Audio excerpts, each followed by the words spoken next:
Welcome to the Moms I Know with Sheila Walsh-Denton and Maria Anderson-Farner. Two moms on a mission to reclaim childhood and take you from surviving to thriving on your parenting journey. The Moms I Know is your go-to source for motivation, inspiration, and resources, and real conversation about motherhood and parenting with intention. Thank you for being a part of our community. We hope you enjoyed this episode. The 5 Ps, proper planning prevents poor performance. That's one of the biggest things that we practice in our household and how we do life here at the Z's house. And I think it'll be something that you'll pull away from today's talk. Hi, this is Maria. And this is Sheila. And we want to welcome you to the Moms I Know. Mama Z, thank you so much for being here. So Sabrina Ann Zielinski, also known as Mama Z, is the author of the bestselling Essential Oils Diet Book, and has pioneered natural living since 2014 when she started the blog naturallivingfamily.com with her husband. A certified group fitness and martial arts instructor, health coach, lactation consultant, and a do-it-yourself guru, Mama Z is also the reigning Mrs. Georgia America and has used her natural health platform to inspire millions across the world through regular radio, podcast, documentary, and TV appearances. And we are so happy to have you here today on our podcast, The Moms I Know. So welcome, Sabrina Ann. Thank you so much for having me. I'm so excited to be here. Well, we have been in the midst of this global pandemic now for over a month, over almost 2 months here. And yet we also know that these podcasts will be standing alone for years to come, we hope. And so what we wanted to talk to you about today is not just how you're handling things in the midst of all of this, but sort of these overarching foundations of family health and wellness. And, you know, certainly your family is a model of health and wellness. And with your 4 children, with one on the way, it's really exciting to see how you are balancing all of this with strength, with grace, with courage, and with positivity. It's just so much fun talking with you and seeing this just sparkle and positivity come through. And so we wanted to start today really asking you, how are you and your family doing right now? Well, we're doing great. And really, whether this has been going on or just the way that we live our life, it's really almost been in preparation all the time anyways. You know, we do organic gardening. So I always have a year to a year and a half of our homemade canned goods. Always, we just kind of roll them in and out, you know. And we planted our garden at the end of January. So we have lots of fresh greens and just really preparing the children because, you know, our kids are very helpful oriented and I try to have dates with them, whether I go to the grocery store or different places, so they each get their own time with me and being very intentional about that. And so when I do that, people are different right now for our kids to see. And it's really important to explain that to them because they go at the world like it was just a month ago, 2 months ago. You know, they want to help load the cart. And, you know, the people that are afraid on the other side of the aisle or who are ringing up our groceries don't want somebody on the other side helping load the cart. And it's really important to educate them and keep them aware so that they are calm and that they can trust in what we're doing, you know, all together, that they aren't changing as, you know, the helpful people that they want to be. So you've really kept things pretty comparable to before the pandemic. Oh, absolutely. So, and, yeah. You know, for our regular things, we have a pantry and then we had this dead space under our stairs and we turned that into our extra pantry. So we always have months and months of what we need and not for any other reason than in the house that we came from in Michigan, the closest health food store at that time was 2 hours away. So we had to have a full month and a half not knowing if we'd get down to the Detroit area at that time in order to do our shopping. And so it was just kind of something that we always had everything and we checked off the things that we needed for the next month. And we grocery shop a lot more now, but we have, we did that same thing at our other house because it was 2 full flights down the stairs to get everything that we needed and then haul it back up the stairs. So we just kind of have made that our practice always to be, you know, preparing and thinking ahead We do a similar meal schedule every week, but there's a lot of flexibility within each of those meals. We do a breakfast, dinner on Mondays. We do salmon or tuna on Tuesdays. We have certain things that we do every day. And then that way we allow the flexibility so that we change things up all the time. But at the same time, we've already planned out for all of those things. So I can see how your quote that you started with really frames your entire life. And also the fact that you led with nutrition. And so, we know that this is your background. And so I can see that this is really key. So really healthy eating for your family. You've been able to continue that. Both Sheila and I, we have episodes about nutrition and we talk about healthy eating as a foundation all the time. I'm so happy to see that you're able to continue that. The children are helping. You have 4 children with another one on the way. Right. And, so what are the age ranges? 11 and a half, 8, 6, and 3.5. And I've got to tell you, when we decided to leave our really awesome paying jobs and go on student loans, which was a crazy whole thing, that was one thing that we would not negotiate. We live a very anti-inflammatory food type life. So we avoid wheat, sugar, gluten, preservatives, dairy, casein, table salt, soy, but none of our food is without flavor, of course. My mom was known as the herb lady. So we grow a lot of our own organic herbs and vegetables and all of those things, but we never were going to sacrifice that. And we've trained and taught the kids that from the start. And, none of my kids have ever had actual food until they're over a year. So instead of stuffing cake in their face at their first birthday party, it's what are they going to have? Is it going to be mango? Is it going to be banana? Is it going to be this or that? They only had mama's milk. And I'm a large milk producer. And there are reasons with the nutrition behind that as well. But I'm a donator. So I donate to many moms that are I don't want to donate to moms which would cause them less production, but on the moms that have early births and that they have that catch-up phase between when their milk comes in and when the baby's born. So my midwife has used lots and lots of my milk to then help other moms as well. So I can see that service is a huge part of your value structure as well. So yes. So you're continuing on this incredibly healthy lifestyle in the midst of a global pandemic. Your children are home from school. You are, staying at home right now. Well, and just trying to follow the guidelines that we are being asked to follow. And yet we were talking before we started recording a little bit about your background in terms of this homeschool, family school, alternative school journey right now. And so we wanted to ask you if you could share a few of your tips and a little bit of your philosophy in terms of the education of your children around, because so many of our listeners are homeschool families, but many are not. And now all of a sudden they are homeschooling their children, by need. And so we're wanting to get your take on how has this affected your family journey? What are your suggestions out there and what are you doing? Sure. We did talk about structure, and structure is really important for our kids in their schedule and what they want to do. And because we travel a lot, we bring our children with us. We've always corresponded whenever we've traveled. And I'm so thankful that our school allows us to do that. And my son, he's so cute. He says, "Oh, Mom, we're not exactly homeschooling. We're distance learning." And so what I've found, especially when we're away from home and doing work or whether we're here, that each child really does need their own space. They need to be able to count on it. Just like they count on their desk at school, they need to count on their own space and know what the schedule is. So in the morning, my one son, he has realized that if he gets all of the videos done that he needs to get done before everybody else is awake, so, which is kind of like me because I like to wake up at 5 o'clock in the morning and work out and all that stuff. So sometimes he'll wake up at 3 or 4 o'clock in the morning and watch all his videos. I'm not kidding. And sometimes I catch him and I make him go back to bed. And then he'll go back to bed and have a nap. And then he'll get up at, 6 or 7 later. And I'm like, okay, it's time to watch it. I already did all that.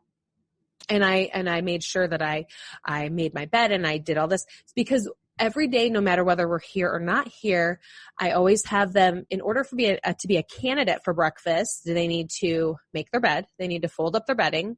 They need to get oil on their bodies. We are an essential oil family, so I have special oils for in the morning, and they're all diluted so that their body has a good moisture base. They get their clothes on. They do a number of things. Then they're able to have breakfast. But then when they're done with breakfast, they have to clear their place. They have to do all these other things. So when they do all of their chores in the morning, then they get started. And my younger son, he requires even more time outside. And so my older son, he gets on his first call at 8:30. So my other son goes outside and I say, okay, you're going to prep the space for recess. So he goes out and starts. And as soon as my other son is done, he goes and joins him. So we have just kind of a schedule that goes on. And then we have more distance learning at 10, and then 10:30 for another child, and then 11. And so in amongst that, we have it really tailored so that everybody's doing what they need to do. And we have a potty training, daughter that if she sits over in the corner and is playing too much in her kitchen, she's going to pee her pants. So we have a potty watch too going on at the same time. And sometimes, of course, I would never point fingers at any of my children, but if they aren't reminded to go to the bathroom all the time, they don't want to take away from playing. So we need to remind them to go to the bathroom too. So working those things in there, even though that seems like something that would be quite natural, it's not for everybody. And if you think about it, at school, they're doing bathroom breaks and they're doing this. And I've come in to do brain breaks at school. And so they need those same brain breaks. And so one of the brain breaks that we use is there's a list of A through Z exercises. And I make them either spell their first name or their middle name or their last name in exercises. And that gives them a good 5 minutes where they're, doing something super athletic. And we try to keep exercise and everything as a fun part of it. So that kind of makes some of those other things more fun. We've kind of always had that. And the dates with mom or dad are really important too, because they need their private time with us. And that helps. We do family walks and we do other things together as well. But that way, whenever I go to the chiropractor, I bring somebody with me. And then they have their time with me, and then they can do some of the other things that I do, whether it's grocery shopping or this or that, because I do want them to see what's going on out there. Because when you think back to even my grandparents had gone through the Depression, they were still talking about that in the 90s and the 2000s. That shaped every part of everything that they were doing. And they were only, 5 to 15 at that time. So if you think about where our kids are at, we want them to know what's going on. We want them to be a part of what's going on, because the only way that we don't make the same mistakes as our grandparents is if we teach lessons from those times. And, they talked about rations and they talked about, reusing things. And, at that time, when they used the laundry soap, they had the save suds cycle and why they reused the water and all of that stuff. So even utilizing some of the things that, are helpful from that time and helping the kids see why we do that and why we don't waste things and all of that stuff, I think is really important, because that is going to frame what their older life is going to be like, what we're experiencing now.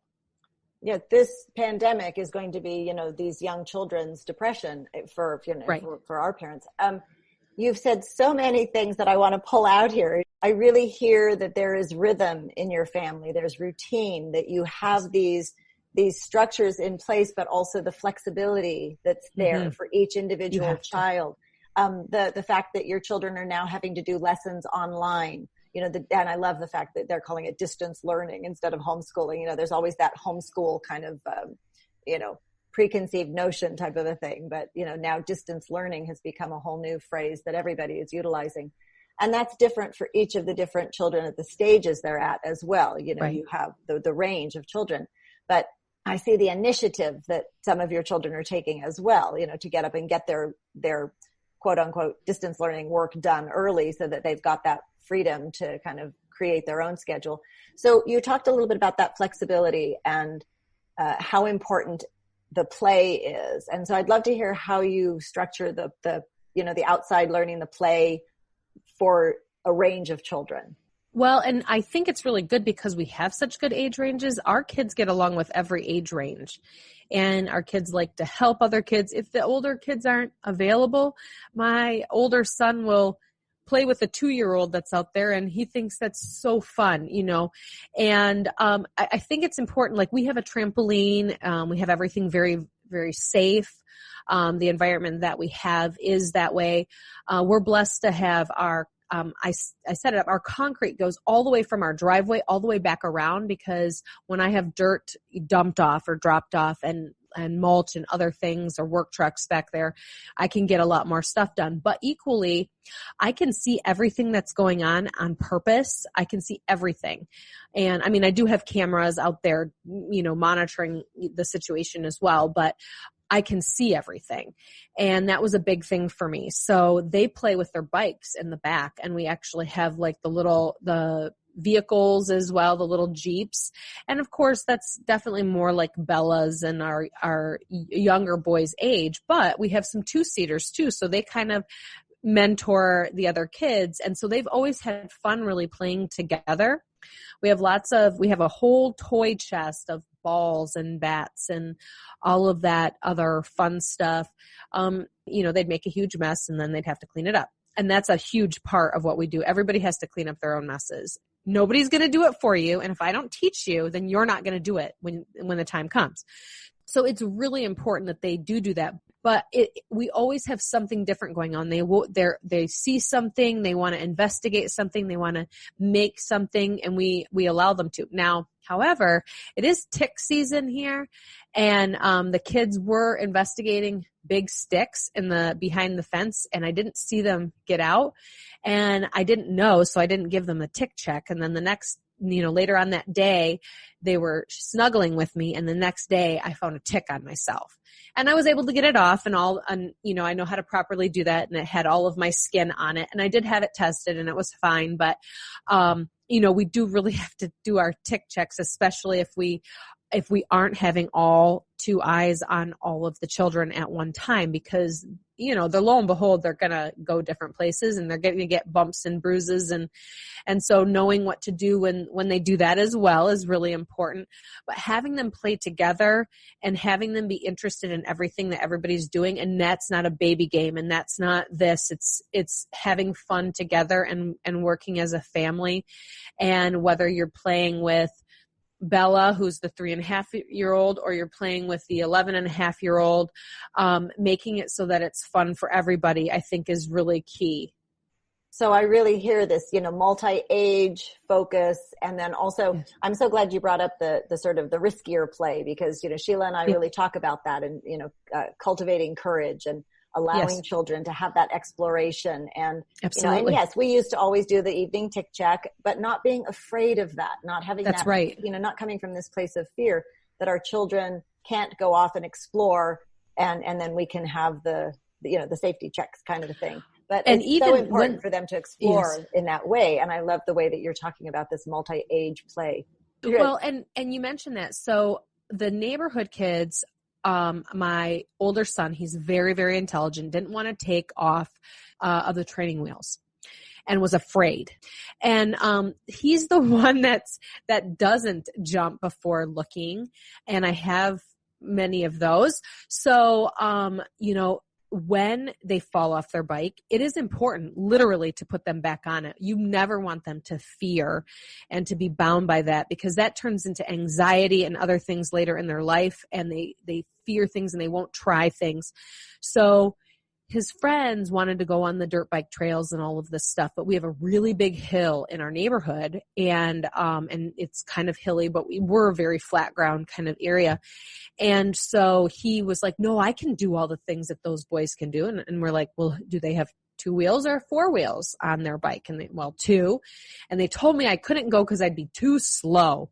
And we're like, well, you kind of would be if you had the training wheels on. So in order to qualify to go with your buddies, we need to take those training wheels off, and we need to grow in that area, and you need to be able to do the hill. So once he defeated the hill, and then it was his goal to be ahead of them on the trails. And so letting them push through those fears and making sure that they're accomplishing that, because really just like the famous quote from our former presidents many years ago, the only thing we have to fear is fear itself. And so once we do it, then we're not afraid. And we need to teach our kids to be bold because, times are changing so fast, and they're going to need to be our bold leaders of tomorrow. We talk about grit, and how do we kind of create grit in our children and our grandchildren, for me, and as I'm raising, helping to raise this next generation now. And so all of the things that you've been talking about, really foster that. And so there was the aspect of this way of looking at childhood. Sheila and I talk about being the guardians of childhood. We talk about letting children be children. And it sounds as if you're allowing for that, and you're also bringing in the rhythm, the routine, the education that is needed. And so as we go forward in this new sort of paradigm, we talk about that this pandemic is changing things so much. And, our hope is that it's changing things for the better, in that we are really looking at what matters most in our lives and what are our priorities going forth. And I think a lot of families are really struggling with having their children home, with all of this distance learning, with the new paradigm. But I'm also seeing a lot of families saying, this is really interesting. They're starting to see, like the lessons coming home from school going, wait a minute, all of these worksheets, maybe we could do things differently. Or like your family, maybe we could be traveling more and educating our children as a family. And so I'm wondering if you have some ideas as to how your family will be going forth from this. And, will they be returning to school? Will you be incorporating more of this flexibility? And then, regardless of what you decide for families going forth, we're seeing a new paradigm in education, in healthcare, in nutrition. People are really starting to become so much more aware of how important their foundational health is. So I'd love to just in the, remaining few minutes that we have, see a little bit of like your vision for the future, for your family and for others. Sure. And, if they are allowed to return, what we have to realize is no matter whether we're calling our home the classroom or the schoolroom the classroom, it is still a classroom and they're still learning. I remember this couple in our young marrieds, because, at church, it doesn't stay young marrieds very long until it's young marrieds with children.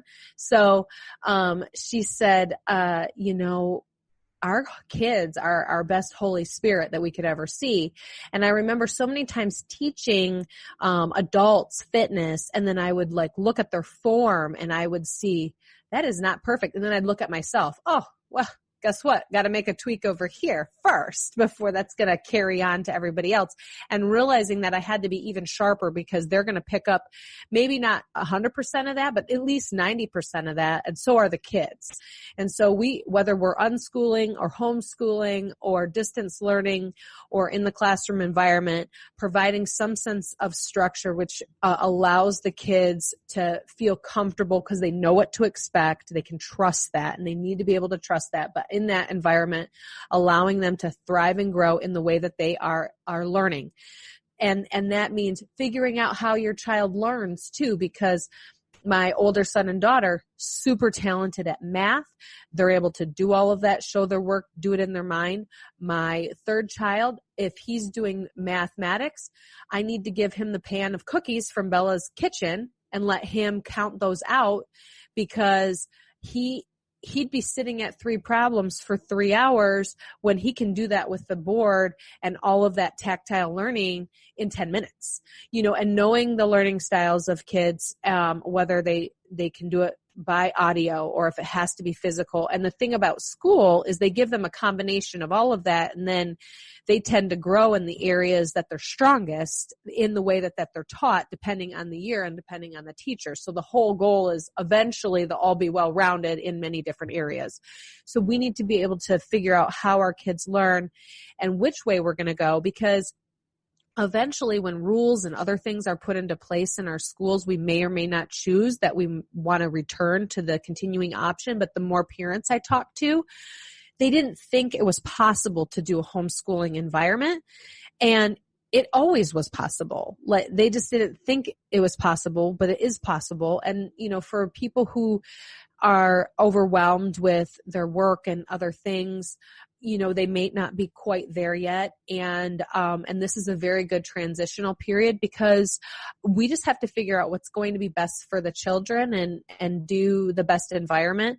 But ultimately, you spend more waking hours with your children even than they do at school. So you are still teaching them more hours of the day and teaching them good cleanliness habits and all of that stuff. Our 11-year-old, she started her cycle this year, and so, making sure that shower is a part of the everyday routine and, going from the 3 or 4 days a week, bath or shower to showering on her own and having her hair not smell bad, and teaching all of that stuff is all the building blocks of what they have to learn for tomorrow. So I think no matter which way we decide, this world is changing and we have to change as it grows. And even if that grows us out of our comfort zone for where that is, we need to do it because that's really, really important.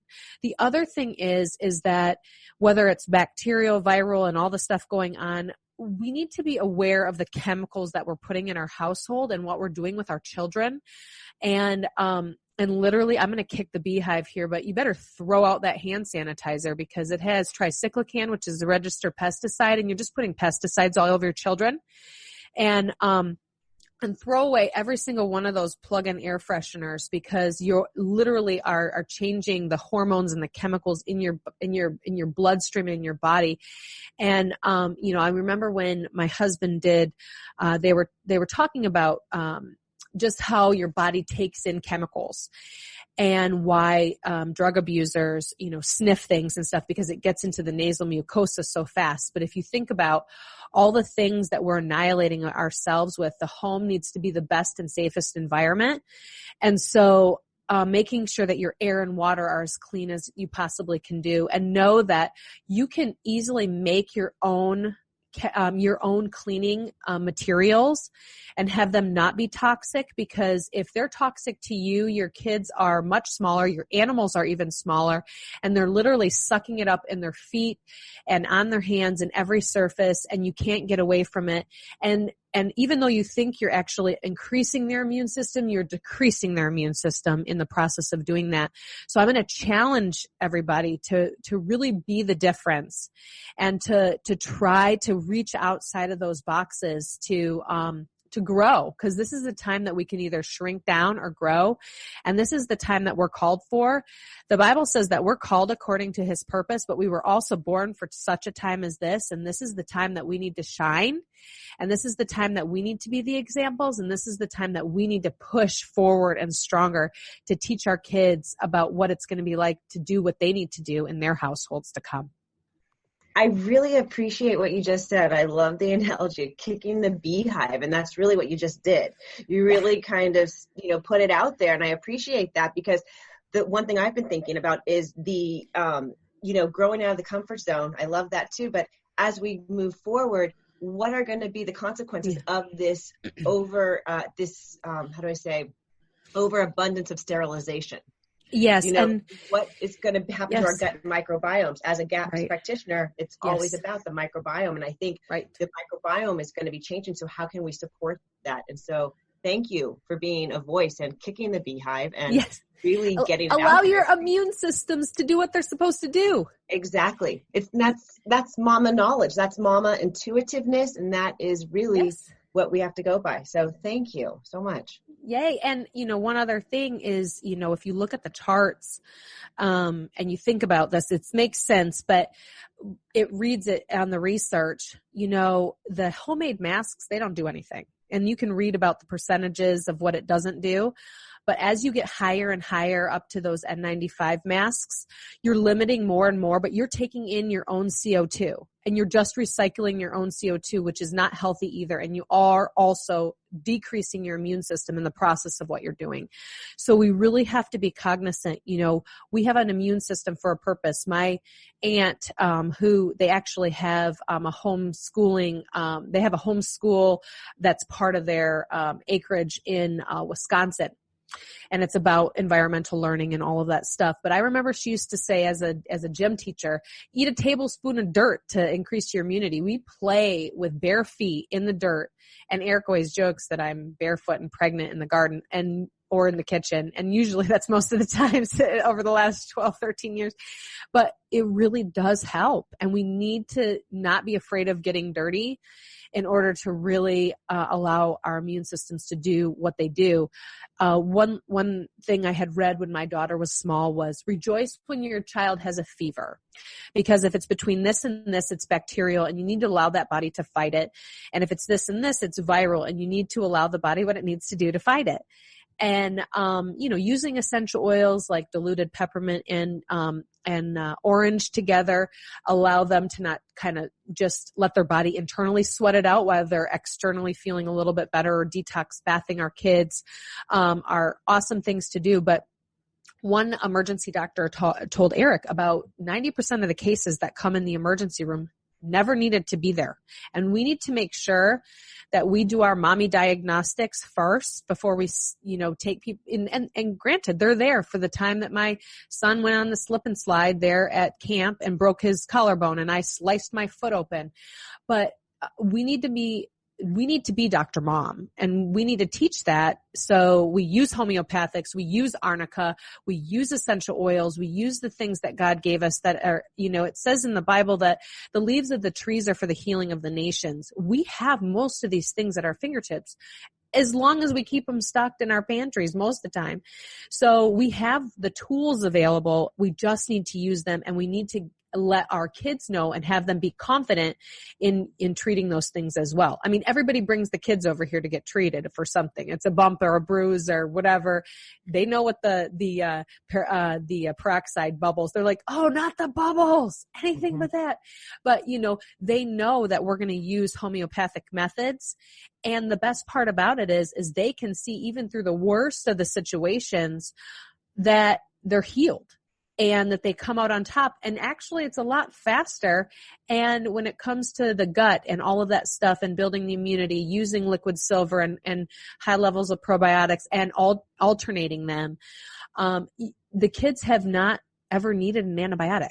And that might be crazy for people, but I'm telling you, there's a proper method of doing things. And when you know how to do them and you're confident in that, you have the ability to control what happens in the household, knowing that modern medicine is there also for a purpose. You're talking about empowerment, and we Yes. are empowering the mamas, the papas, and our children, these generations Yes. to come. And we have so many episodes that we've talked about these things, and I know we could talk forever. And we've covered so many different topics. Sheila, I know you wanted to add something else. No, I just really that's what it is. It's empowering moms to take care of their children at home. And it's how we did it when we chose to home birth. It's right. just I believe in myself and my body to do this. That's meant to be done. And it's the same thing. And so I think it's taking the crone wisdom, the wisdom from, our ancestors, really, that we need to hold on to and build a sustainable future. So again, Absolutely. Really appreciate. And we're trying to, with whether it's health or non-toxic living, or whether it's educating our children. And we were working on our homeschool handbook back at the end of 2019, and that's out now for people. So for families that are choosing to homeschool, or even if they're going to be sending their children back to school, we're talking about this concept of education begins at home, and you've really reinforced that. And so, I think that the information that we've been sharing about homeschooling or family schooling is valid regardless of what people choose. And so, we just want to be of service. And I know that that's been your mission, to really empower families to make these healthy choices. So before we wrap up, is there anything else you want to add? Yes, you covered home birth and that our bodies knew what they were doing. And when I was making the decision to home birth with my first child, now all of our kids have been born at home and in the hot tub. My cousin had given birth at home to three kids, and I'm not as similar as her in many different respects, but she said something that really resonated with me. if your body could have done this with or without you 1,000 years ago, 2,000 years ago, we need to look at what we're doing. And I'm very good friends with nurse midwives and other home midwives. And I do duo care just in case I ever have an issue. I'm an RH factor, and I've had one bilirubin baby out of all of them. But everybody else, everything has been fine, and I've never given birth in the hospital. And, she says what we're doing in the realm of birth is criminal. And she is getting so disheartened with the fact that, women get pregnant, they expect 9 months later, things are just going to pop out. And, we had to work. I mean, we do the perineal massage, which is no massage. And actually, Eric told me that if I made any other faces when he was doing the perineal massage with the gloves on and everything, that he was going to stop. So I decided I'd wear a nightgown, so at least I could put it over my head and make faces and he wouldn't see. But, we're working through scar tissue and we're doing all of this stuff and we're maintaining our bodies.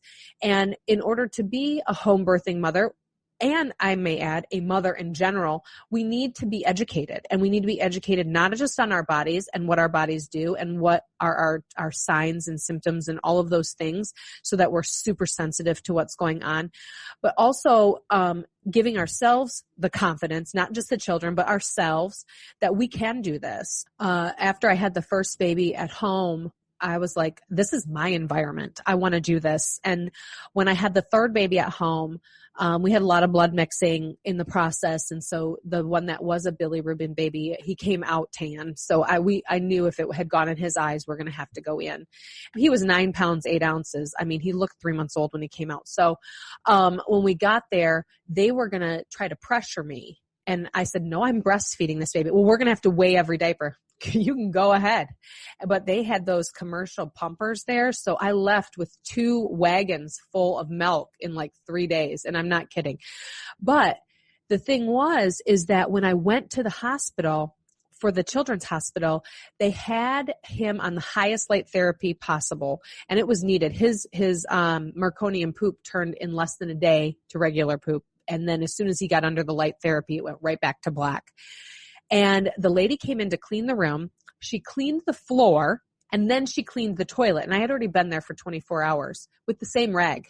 And I got the worst uterine infection I ever got. And I was able to heal it naturally with silver, high level of probiotics, essential oils, and homeopathics. But the fact is being in my own environment, I didn't have all those outside things going on. I didn't have staph infections. I didn't have other things to contend with. And the time that I went out of my environment, even though my child needed it, that affected me. I couldn't even sit sideways on the toilet for a couple days. Yes, I was able to heal naturally, but I don't think I would have had to do that had I not gone into an environment that was supposed to be what we call sterile, which was obviously not.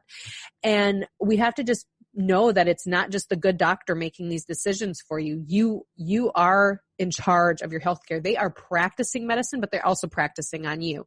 So you need to make sure that you're practicing with yourself. You know yourself, you know your body, you know your family, you know what needs to be done, and you do it. And you do it with confidence, because a lot of times I found that doctors want to find out that I'm not a yahoo when I go see them, in order to know that I know what's going on with my children and that I'm very confident in it, and you're not going to do this or that. And then they know how to proceed with me. And if you don't go, they're going to tell you the system. They're going to tell you what they're going to do, and you're going to do it, or that's it. And I'm sorry, but where this is going, we're going to have to be a lot more confident, a lot more strong in a lot of areas. And I just encourage each and every one of you to explore those areas. Challenge yourself in homeopathics. Take a good course. Our good friend Joette, she teaches courses on homeopathics, and really challenge yourself in the ways of natural living, and take whatever course you want. Maybe learn a little bit more about essential oils. Maybe learn a little bit more about making your own products. Start with those small, low-hanging fruit, getting rid of that hand sanitizer, getting rid of those awful chemicals in your house, getting rid of the air fresheners, and work up from there. And as you do, you're going to get more and more confident, and you can do this. Yes, Mama Dee. Powerful. Okay. Thank you. Well, this is all about empowering, and knowledge is power. And so We so appreciate everything that you have shared today. We could talk for hours. Oh, absolutely. So many things here. And if people want to get a hold of you, the best way to do that is? So we have our naturalliving.com, and then on Facebook, I'm Mama Z. We also have our Essential Oils Revolution, and Dr. Eric Z, our Dr. Eric Zielinski on Facebook, but I'm also on Instagram, Mama Z Recipes as well. So our website is just as a host of a lot of great free information, lots of things about essential oils, and we have lots of different courses from gardening all the way to anti-inflammatory cooking. We just put out a at-home exercise course as well. So we have, and also our Detoxify Your House. Each and every area you can detoxify your house. So you can definitely go on our website and find out about our courses and get plugged in and get on our newsletter, and I'd like to help you grow together. Well, thank you so much for being here with us today. All my pleasure. Information is great, and just best of luck to you with all of the things that you're doing right now. And so take care. All right. God bless. Thank you so much. Thanks for joining us today for The Moms I Know. We hope you enjoyed today's episode. To get the show notes and resources mentioned in today's episode, visit themomsiknow.com. For information on Maria's programs, visit thefutureoffamily.com.